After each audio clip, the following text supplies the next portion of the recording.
د یو چرسي خوندوره واقعه.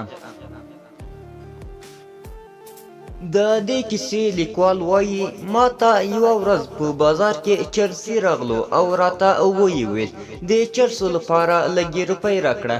لیکوال وایي ما ورته وویل راشه خوراک درکوم خو د چرسو لپاره روپۍ نه درکوم.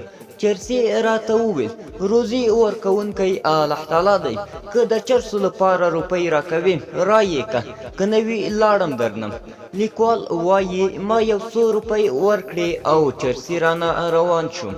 زه هم ورپسې روان شوم.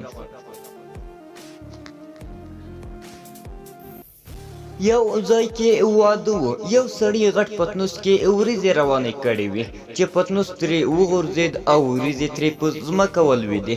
چرسي ورته کېناست او خوراک یې شروع کړ. نو زه یې ولیدم. ما ته یې یوه جمله وویل چې هغه جمله به مې ټول عمر په یاد وي. راته ویې ویل دا وخت مې له الله تعالی سره اړیکې خرابې دي، که نه نو ما ته به یې هم په ښه لوښي او ښه ځای کې روزي راکوله. خو زما رب جل جلاله دومره مهربانه ده چې له چا خفه هم وي بیا یې هم وږی نشي لیدلی.